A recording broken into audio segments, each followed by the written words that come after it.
PM. So ఈ question శ్రేష్ఠ గారికి అని ప్రత్యేకంగా రాశారు. దేవుడు పిలుపు లేదా దర్శనం ఎలా పొందుకోవాలి?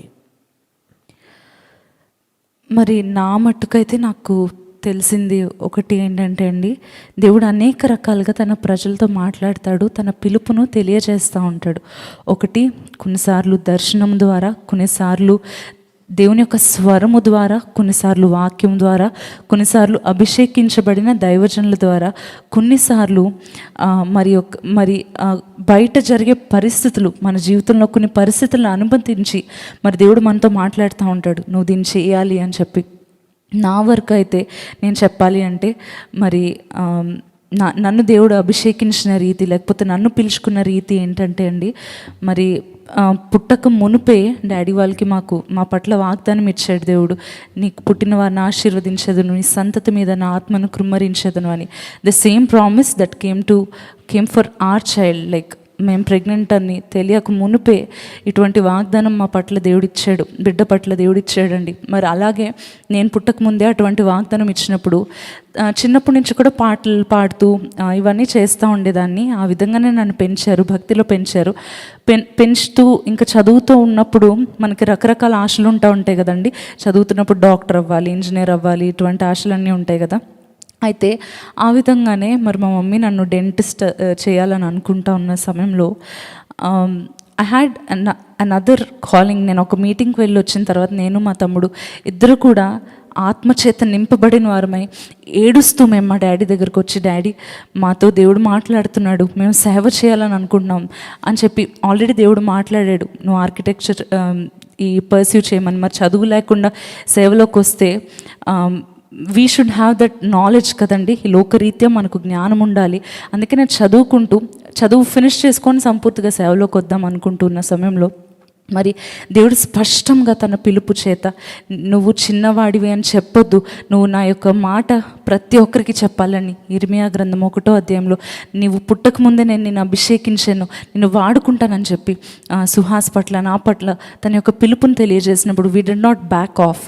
ఎందుకంటే మేము వెనక్కి వెళ్తే కనుక, దేవుని యొక్క పిలుపుకు దూరం అయితే కనుక మనం పొందుకోవాల్సిన, మనం చేయవలసింది దేవుడు వేరొకరికి అప్పచెప్తాడు. దేవుని యొక్క పిలుపు అనేక రకాలుగా దేవుడు తెలియజేస్తూ ఉంటాడు. మరి దేవుని వాక్యం ద్వారా, దైవజనుల ద్వారా, అదేవిధంగా మేము పుట్టక ముందే వాగ్దానం ద్వారా దేవుడు మాకు తెలియజేశాడండి.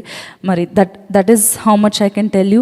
దేవుడు కొన్నిసార్లు తన స్వరము ద్వారా కూడా మీకు తన పిలుపును తెలియచేయచ్చు. మా నాన్నగారి సాక్ష్యం మీరు కనుక విన్నట్లయితే, మరి పేదరికంలో ఉన్న సమయంలో, అన్నీ కోల్పోయిన సమయంలో, ఏం చేయాలి అని తోచని సమయంలో, అన్నీ కోల్పోయినప్పుడు ఒక మిడ్ నైట్ దేవుడు తన యొక్క హస్తాన్ని నాన్నగారి గుండె పైన చేపెట్టి, శామ్యూయల్ నేను నిన్ను అభిషేకిస్తున్నాను, నువ్వు వెళ్ళి నా యొక్క సువార్తను ప్రతి ఒక్కరికి ప్రకటించాలని చెప్పి బలమైన అభిషేకంతో, నేను నిన్ను 3 అంతల అభిషేకంతో అభిషేకిస్తున్నాను, నువ్వు వెళ్ళి ప్రకటించాలి, నా సేవకుడుగా నువ్వు ఉండాలి అని చెప్పినప్పుడు ఆ విధంగా దేవుని యొక్క పిలుపును తెలుసుకున్నారు. అదేవిధంగా డాడీకి చాలామంది నువ్వు సేవకుడు అవుతావు, నువ్వు సేవ చేయాలి అమ్మా అని చెప్పడం.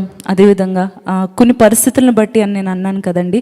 మరి వారు వెళ్ళే సంఘంలో సడన్గా ఒక పాస్టర్ గారు అలిగి, లేకపోతే ఏదో గొడవ చేసుకొని సడన్గా సంఘం అంతటిని విడిచిపెట్టి వెళ్ళిపోయినప్పుడు ప్రజలంతా మూలను కూర్చొని సిగ్గు చాలా మొహమాటంతో ఉన్న మా డాడీ వైపు చూశారంటండి. చూసి నెక్స్ట్ వీక్ నువ్వే వాక్యం చెప్పాలి అని సడన్గా చెప్పేసరికి ఏం చేయాలో తెలియలేదంట. చూసారా అండి, ఆ మిక్స్ ఆఫ్ డిఫరెంట్ సైన్స్ దేవుడు చూపించాడు. తన స్వరము ద్వారా, చుట్టూ ఉన్న దైవజనుల ద్వారా, వాక్యము ద్వారా, నిన్ను పెంట కుప్పల మీద నుంచి దీనులను, దరిద్రులను పైకి లేపుతానని చెప్పి, నిన్ను నేను దీవిస్తాను, నువ్వు నా సేవ చేయాలి అని చెప్పి దేవుడు మాట్లాడినప్పుడు, అనేక విధాలుగా మాట్లాడుతున్నప్పుడు ఆ పిలుపుకు లోబడ్డారు.